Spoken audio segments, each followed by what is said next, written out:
책 한 권을 소개합니다. 감정은 어떻게 전염되는가라는 제목의 책이 있습니다. 이 책은 2009년 캘리포니아의 팔로알토라는 유명한 도시가 있습니다. 그 도시에서 발생한 매우 이상한 사건을 분석하면서 저술된 책입니다. 이 도시는 미국에서 가장 부유하고 가장 똑똑한 사람들이 사는 IT 도시입니다. 그 도시에 가장 명문 고등학교를 다니던 한 학생이 2009년 어느 날 달리는 기차에 뛰어들어 스스로 목숨을 끊습니다. 그리고 3주 뒤에 그 학교의 또 다른 학생이 다시 기차로 뛰어듭니다. 그렇게 6개월 동안 같은 고등학교를 다니던 학생 5명이 똑같은 장소에서 똑같은 방식으로 자살하는 사건이 연쇄적으로 일어나게 됩니다. 놀라운 점은 이 5명의 학생이 아무런 연결고리가 없는 거예요. 서로 아는 학생들도 아닙니다. 이 책을 만든 이 저자는 이 사건을 분석하면서 감정은 어떻게 전염되는가라는 책을 저술하게 된 것입니다. 저자는 자살의 이유가 사회적 전염이었다라고 결론을 내립니다. 즉 타인의 생각, 감정, 행동이 무의식적으로 나에게 전염되어 나의 결정에 영향을 미치게 된다는 것이죠. 우리의 일상 곳곳에 이런 사회적 전염이 작동하고 있다는 것입니다. 예를 들면 누가 하품을 하면 나도 모르게 같이 하품을 합니다. 내 옆에 있는 누군가가 끊임없이 불평을 하는 일들을 내가 듣게 되면 나도 모르게 나도 불평하는 사람이 되는 것이죠. 매일 아침 출근을 하면서 스타벅스에 들려 커피를 한 잔 마시는 그 작은 습관도 타인의 습관을 나도 모르게 모방하는 사회적 전염의 결과일 수 있다라고 저자는 말하는 것이죠. 오늘 우리가 읽은 이 본문은 사회적 전염이 가장 강력하게 작동하는 또 하나의 영역을 우리에게 말해주고 있어요. 그것은 바로 종교의 영역이고 신앙의 영역입니다. 예수님은 마태복음 21장과 22장에서 유대 사회의 종교 지도자들과 논쟁을 하셨습니다. 그리고 오늘 23장을 시작하면서 예루살렘의 종교 지도자들이 가지고 있는 그들의 부정적 전염성을 경고하시는 것입니다. 마태복음 16장 6절을 보면 예수님이 이렇게 말씀하세요. 예수께서 이르시되 삼가 바리새인과 사두개인들의 누룩을 주의하라. 누룩이란 영향력이거든요. 소량의 누룩을 물가루 속에 넣으면 그 소량의 누룩으로 인해 밀가루 전체의 성질이 변화되게 되죠. 바리새인과 서기관들의 누룩이란 그들의 신앙 행태가 순식간에 우리의 신앙 전체를 변질시킬 수 있다는 경고죠. 그들이 신앙의 샘플이 되고 신앙의 모델이 되었기 때문에 유대 사회 전체는 위선적 사회로 조금씩 변질되게 된 것이죠. 바리새인과 서기관들이 가지고 있었던 신앙의 문제점은 무엇일까요? 그리고 예수님이 이 본문을 통해 우리에게 정말 원하시는 신앙생활은 무엇일까를 여러분과 함께 나누고자 합니다. 앞에 두 가지는 주님이 경고하시는 잘못된 신앙적 전염에 대한 이야기를 하십니다. 자, 첫 번째는 뭐냐면 언행불일치의 신앙이라는 것입니다. 자, 1절과 2절 말씀입니다. 우리 한 목소리 한번 읽어보겠습니다. 시작. 이에 예수께서 무리와 제자들에게 말씀하여 이르시되 서기관들과 바리새인들이 모세의 자리에 앉았으니. 여러분, 여기에 모세의 자리에 앉았다는 것이 무슨 뜻일까요? 바리새인과 서기관들이 모세의 자리에 앉았다. 자, 이 사진을 보시면 고고학적 발굴을 통해 고라신이라는 도시 회당 터를 발견하게 되는데요. 그 터에 실제로 모세의 자리라는 이 좌석이 발견되었습니다. 회당 가장 중앙 높은 곳에 이 모세의 자리가 있었고, 바리새인과 서기관은 이 모세의 자리에 앉아 성경을 연구하고 배우고 그것을 백성들에게 가르쳤던 말씀의 종교의 최고 권위자들로 그들은 군림했던 것입니다. 그런데 문제는 무엇일까요? 3절입니다. 그 다음 구절에 주님은 이렇게 말씀하세요.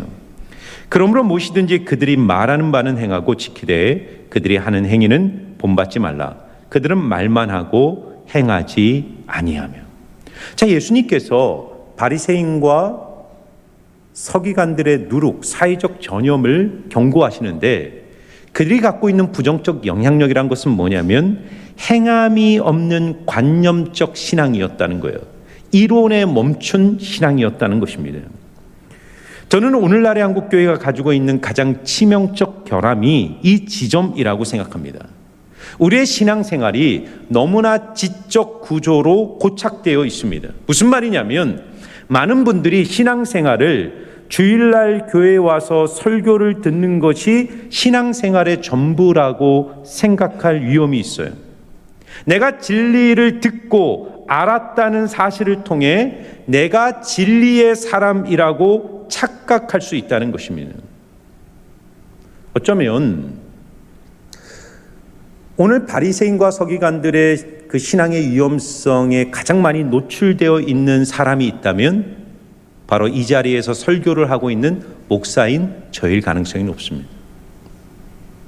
매일 성경을 연구하고 그것을 가르침으로 말미암아 내가 지금 그 진리를 알고 진리의 사람이라는 자기 착각에 빠질 수 있습니다. 저뿐이겠습니까? 신앙생활이 길어지면서 성경의 지식이 많아지고 종교적 습관이 내 안에 고착되면서 우리는 스스로를 진리의 사람으로 착각할 수 있는 중직자들의 위험성이 분명히 있습니다. 물론 여러분 오해하시면 안 돼요. 예배가 필요 없다, 성경을 배우면 안 된다, 이런 얘기가 아니에요. 예배를 통해 진리를 듣고 깨닫는 것은 어쩌면 신앙에서 가장 중요한 일입니다. 왜냐하면 거기로부터 우리의 신앙이 출발하기 때문입니다. 그런데 내 신앙이 듣고 아는 것에 만족하면 신앙은 어느 순간부터 변질되기 시작합니다. 신앙은 반드시 지성을 거쳐 감성으로, 감성을 거쳐 행함으로 연결돼야 돼요. 근데 만일 우리의 신앙이 듣는 것과 아는 것에 멈춰버리면 어떤 일이 벌어질까요? 예수님은 그 다음 구절인 4절에서 바리새인들의 신앙의 양태가 만들어내는 모순적 상황을 이렇게 말씀하십니다. 자, 4절 한번 같이 읽어볼까요? 시작. 또 무거운 짐을 묶어 사람의 어깨에 지우되 자기는 이것을 한 손가락으로도 움직이려 하지 아니하며. 우리가요 흔히 하는 말이 있습니다. 뭔가를 하려는 의지가 전혀 없는 사람을 향해, 또는 부모님이 집에서 그냥 누워만 있는 자녀를 보면서 뭐라 그러죠? 야, 너는 어떻게 손가락 하나 까딱 안 하냐? 그런 말을 합니다. 지금 예수님이 그 말을 하는 거예요. 바리새인과 서기관들은 말씀이라는 짐, 율법이라는 짐을 묶어 사람들의 어깨에 이거 행해야 된다라고 계속 쥐어주면서 본인들은 정작 그 말씀을 지키려고 손가락 하나 움직이지 않는다고 지적하는 것입니다.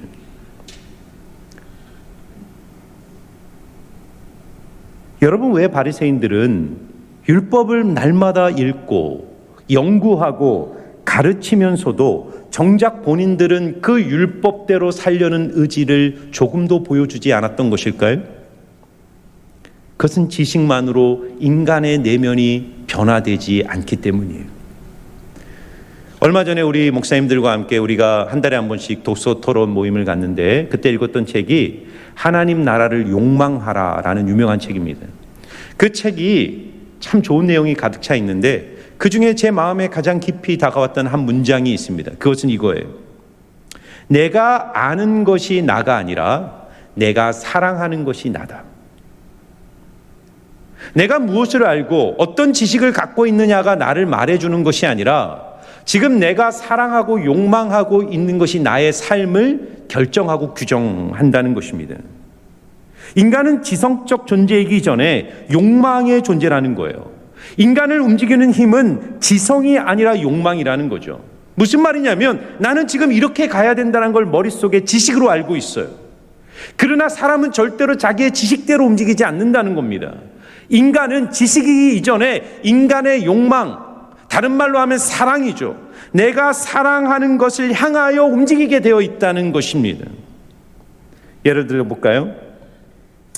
돈과 시간을 남을 위해 조금도 쓰지 않는 어떤 청년이 있었습니다. 왜냐하면 그는 자기를 사랑했고 자기의 미래를 욕망했어요. 자기의 시간과 물질을 미래의 성공을 위해서 전적으로 투자하는 청년이었습니다. 누구에게도 조금도 시간과 돈과 물질을 나누지 않았어요.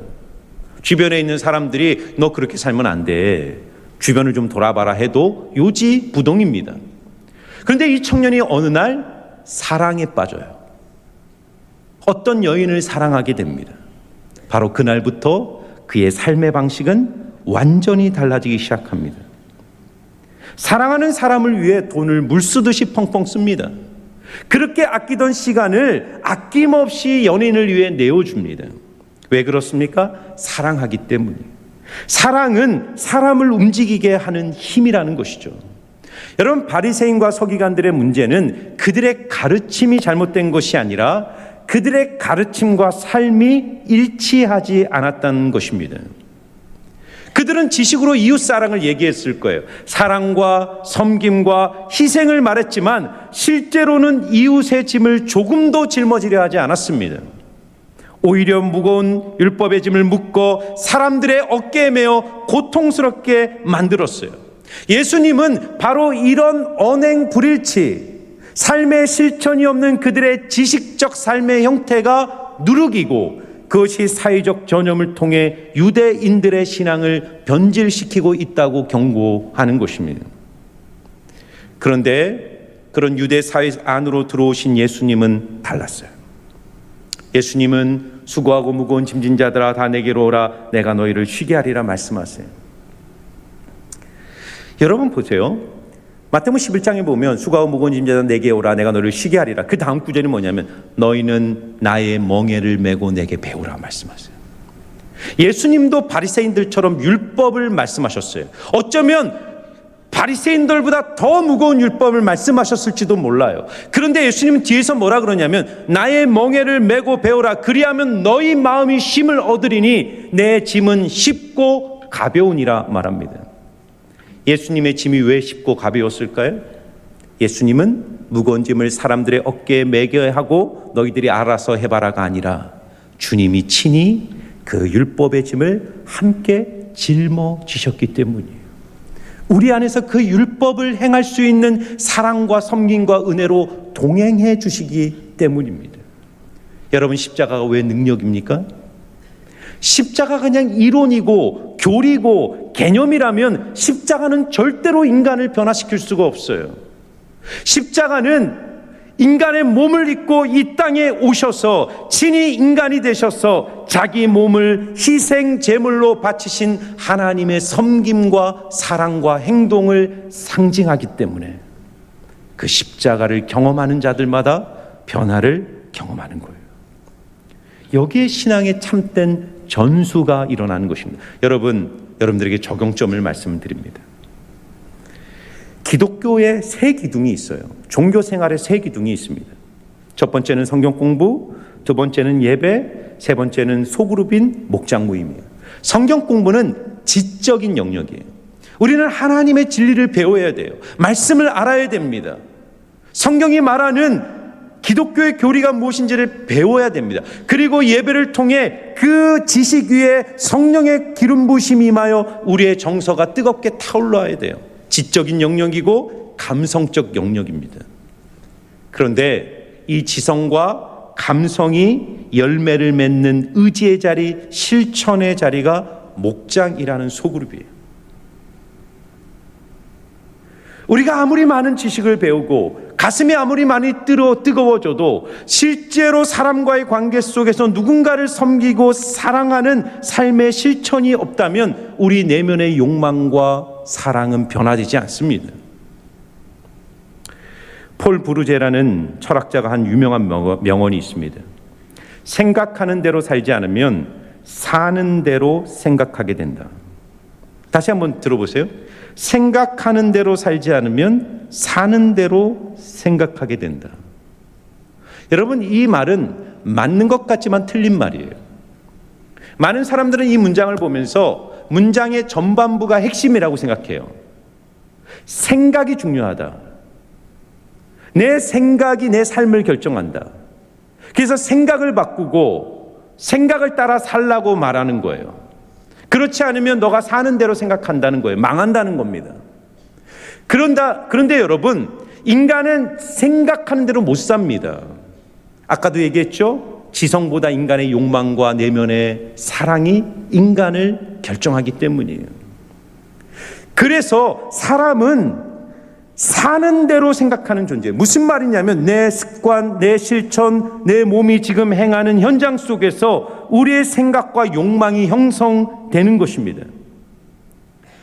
그래서 여러분들에게 간절히 도전하는 것이 있습니다.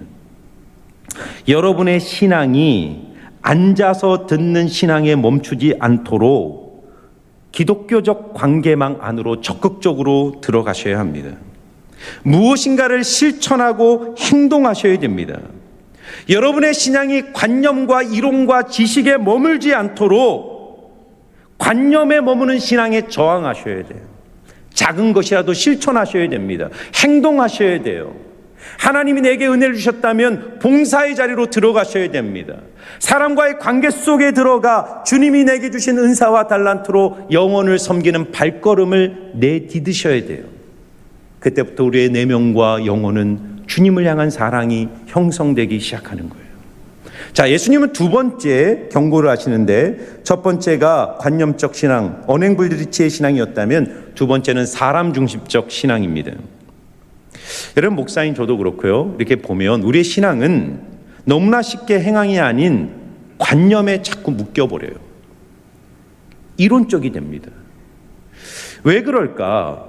예수님은 그 원인을 말씀하세요. 그것은 우리의 신앙이 하나님 앞에 선 신앙이 아니라 사람 앞에 선 신앙이기 때문이에요. 자, 예수님이 5절과 7절에 행함 없는 신앙의 근본적 원인을 이렇게 말씀하세요. 우리 한번 뜻을 생각하면서 같은 목소리로 읽어보겠습니다. 읽겠습니다. 그들의 모든 행위를 사람에게 보이고자 하나니 곧 그 경문 띠를 넓게 하며 옷수를 길게 하고 잔치의 윗자리와 해당의 높은 자리와 시장에서 문안받는 것과 사람에게 랍비라 칭함을 받는 것을 좋아하느니라. 아멘. 자, 예수님이 지적하시는 바리새인과 서기관들의 신앙의 문제는 한마디로 뭐죠? 그들의 신앙적 관심과 시선이 하나님의 평가가 아닌 사람의 평가에 고정되어 있었다는 거예요. 우리가 사람의 평가에 집중하면 타인의 시선이 닿는 부분에 집중할 수밖에 없습니다. 나를 바라보는 사람들의 시선은 언제나 나의 겉모습에 머물러 있죠. 우리도 누군가를 볼 때 그의 외모, 그의 겉모습, 그의 눈에 보여지는 행위로 그를 판단해요. 그 결과 이 사회, 이 교회, 이 공동체, 이 세상은 자신의 겉사람을 치중하는 데 집중해요. 예전에도 얘기했지만 한국 사람이 두 가지 생각 때문에 망한대요. 첫 번째는 돈 생각, 두 번째는 남 생각이라는 거예요. 남 생각하는 사회예요. 한국인들이 하루 SNS에 쓰는 시간이 2시간 30분이라는 거예요. 그 SNS에 비춰진 내가 진짜가 아니거든요. 사람들의 시선과 평가에 노출된 나, 포장된 나를 우리는 SNS에 올려요. 자신을 진짜로 직면하지 않습니다. 그리고 그렇게 겉모습으로 포장된 사회 속에 우리는 누군가를 끊임없이 동경하고 부러워하면서 그런 삶을 추구하게 됩니다. 오늘 바리새인들이 사람들의 시선, 사람들을 보이고자 하면서 뭘 하죠? 종교의 옷으로 자기를 치장하는 겁니다. 경문띠를 넓게 한다는 건 뭐냐면 여기에 팔과 이마에 달고 다니는 그 종교적 상징인 말씀 바구니입니다. 이 끈을 몸에 칭칭 감아서 내가 얼마나 경건한 사람인가를 드러냈던 거예요. 높은 자리, 해당의 높은 자리, 시장에서 문안받는 것, 랍비라 불리는 것을 좋아하며 그렇게 사람들의 시선에 초점 맞춘 신앙을 살았던 거예요. 그러니까 인간 존재 중심으로부터 흘러나오는 진정한 변화와 실천이 점점점 불가능해지는 것입니다. 그래서 여러분, 우리의 신앙은 코람데오의 신앙이 되어야 된다. 코람데오. 하나님 앞에 선 신앙. 하나님의 시선에 맞춘 신앙. 하나님이 나를 어떻게 보는가를 집중하는 신앙. 하나님은 우리의 외모에 속지 않아요. 우리의 말에 속지 않아요. 우리의 겉사람에 속지 않기 때문에 하나님 앞에 서는 사람은 진실하게 자기를 직면합니다. 그리고 변화는 바로 거기로부터 출발하는 거예요. 내 힘과 내 능력으로 말씀대로 살 수 없는 자기를 자각하기에 하나님의 은혜의 목마름으로 주님 앞에 나아가게 됩니다.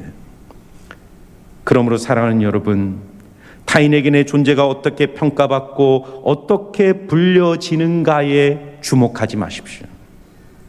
오늘 8절과 10절에 그래서 예수님은 이렇게 말하는 거예요. 자, 같이 한번 읽어보겠습니다. 같이 읽습니다. 시작. 그러나 너희는 랍비라 칭함을 받지 말라. 너희 선생은 하나요 너희는 다 형제니라. 땅에 있는 자를 아버지라 하지 말라. 너희의 아버지는 한 분이시니 곧 하늘에 계신 이시니라. 또한 지도자라 칭함을 받지 말라.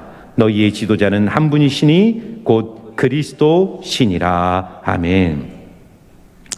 타인이 나를 어떻게 부르느냐, 내가 타인에게 어떻게 불려지는 것보다 더 중요한 것은 내가 불러야 할 이름이에요. 내가 누구의 이름을 부르고 있는가. 여러분, 목사로서 솔직하게 고백합니다. 내 안에 두 가지 욕망이 있어요. 저는 솔직하게 사람들로부터 좋은 목사라고 불려지고 싶어요.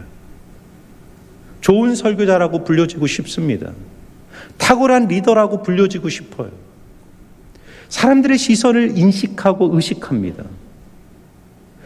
그러나 내가 만일 이런 욕망과 싸우지 않고 그것을 내 목회의 초점의 전부로 둔다면 저의 목회와 선교는 어떻게 변질되겠습니까?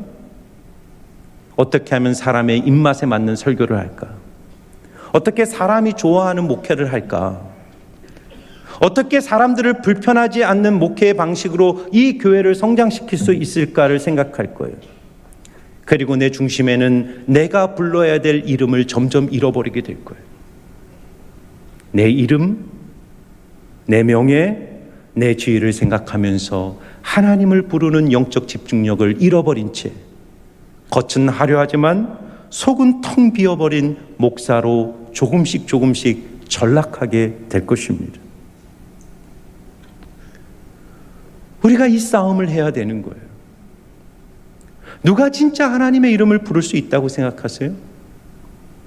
우리가 앞에서 봤던 마태복음 11장 25절을 보면 예수님이 이렇게 말씀하세요. 그때 예수께서 대답하여 이르시되 천지의 주제이신 아버지여, 이것을 지혜롭고 슬기 있는 자들에게는 숨기시고 어린 아이들에게는 나타내심을 감사하나이다. 왜 하나님의 이름과 하나님의 현존이 지혜롭고 슬기 있는 자들에게는 숨겨질까요? 지혜롭고 슬기 있는 자들이 누굽니까? 사람들로부터 지혜롭다, 슬기롭다라고 평가받고 싶어하는 사람, 그래서 세상적 가치로 자기의 삶을 화려하게 포장하는 사람, 그들은 하나님을 향한 집중력과 목마름을 잃어버리기에 그들의 인생 속에 하나님의 이름과 현존은 사라지기 시작합니다. 그러나 왜 어린아이들에게 하나님의 이름과 현존이 선명하게 드러납니까? 그들은 하나님께 시선을 맞추고 하나님 앞에 자기의 내면을 직면하면서 내가 하나님의 은혜와 사랑이 없으면 살 수 없는 어린아이와 같은 인생임을 자각하기에 그 가난함과 목마름으로 하나님 앞에 엎드리는 인생 속에 하나님의 위대한 이름이 드러나고 그의 영광이 그의 삶에 나타나기 시작하는 거예요. 사랑하는 성도 여러분, 사람들이 나를 어떻게 평가하느냐보다 더 중요한 것은 하나님이 나를 어떻게 평가하느냐가 더 중요한 것임을 기억하시기를 축원합니다. 사람들이 내 이름을 불러주지 않는 것 때문에 슬퍼하지 마세요. 내가 날마다 부를 수 있는 위대한 이름이 있음을 기뻐하십시오. 그 하나님의 이름을 부르는 자의 인생이 위대해지는 것입니다. 하나님은 그의 인생을 빛나게 하실 거예요.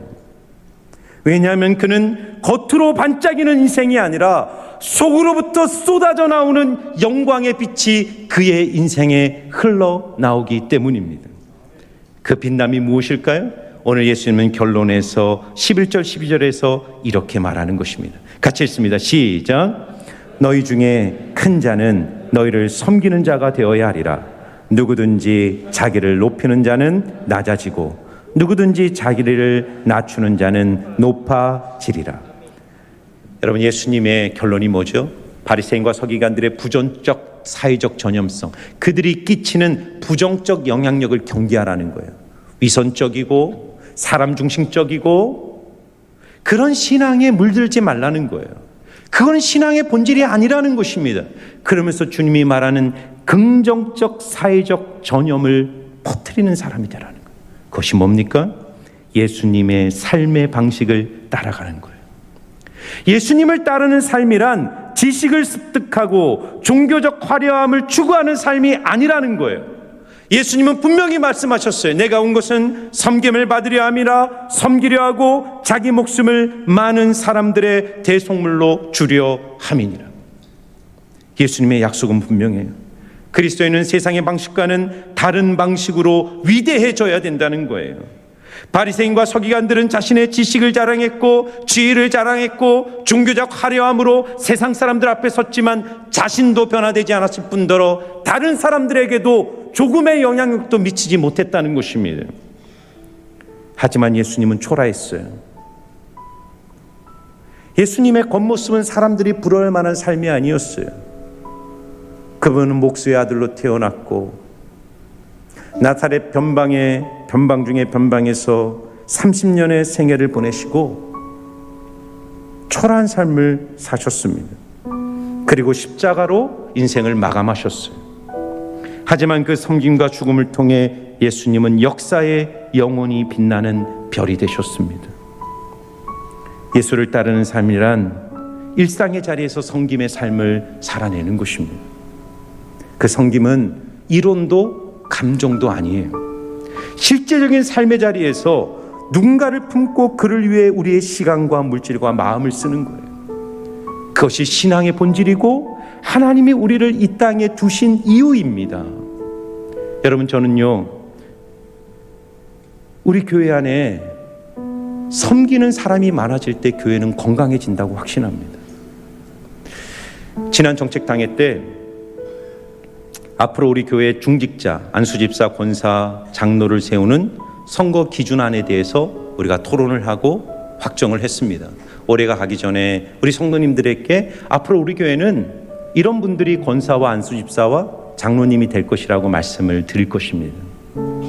구체적인 사항은 말씀드릴 수 없지만 저희들이 결정한 가장 중요한 원리는 섬기는 분들이 권사와 안수집사와 장로가 되어야 된다.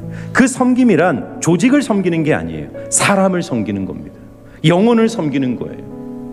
목장에 목자와 섬김이가 되어 그리고 VIP를 마음에 품고 그렇게 영혼의 발을 씻겨주고 사람의 발을 씻겨주는 섬김의 자리에 있는 분들이 이 교회의 중직자가 될 거예요. 그리고 그런 분들이 이 교회에 사회적 전염을 퍼뜨리고 하나님의 거룩한 영향력을 흘러보내는, 그래서 교회에 새 가족이 왔을 때 신앙이란 이런 것이구나, 신앙생활은 저렇게 하는 거는구나,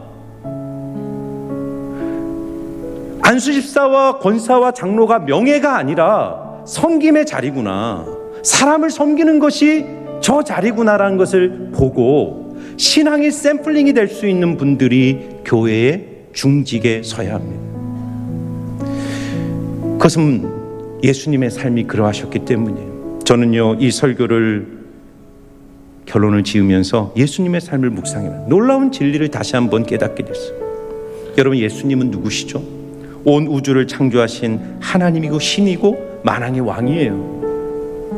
근데 그분이 죄로 깨진 세상을 회복하고 이 땅에 하나님의 나라를 이루기 위한 우주적 사명을 가지고 이 세상 안으로 들어오신 것입니다. 근데 그분이 어떤 모습으로 오셨죠? 그분이 이 땅에 오셔서 하신 일이 뭐죠? 하나님이셨던 그분이 이 깨어진 우주적 세계를 회복하기 위해서 그분이 하신 것은 인간이 되신 거예요. 그것도 나사렛이라는 변방 중의 변방인 역사의 시공간 안으로 들어오셔서 인간의 몸을 입고 33년을 사셨어요. 30년 동안은 목수로 사셨고 한 가족의 구성원이 되어 부모를 섬기고 마을 사람들을 섬겼어요. 더 놀라운 일은 뭔지 아세요? 요단강에서 세례를 받고 공적 생애를 시작하시면서 그분이 이 우주의 역사의 수레바퀴를 바꾸기 위해서 그분이 하신 일은 거대한 프로젝트를 제시한 게 아니에요. 아니면 수천 명, 수만 명의 사람들을 조직해서 강력한 종교 집단을 만들어서 이 세상에 영향을 끼치려고 하지 않았어요. 그분은 정치적 권력, 사람들이 예수님을 왕으로 세우려고 당신이 왕이 되면 이 역사를 바꿀 수 있습니다라고 말했을 때 왕대심을 거부하셨어요. 그분은 심오한 사상이나 이론이나 철학을 설파하지도 않았습니다. 예수님이 하신 일은 뭐죠?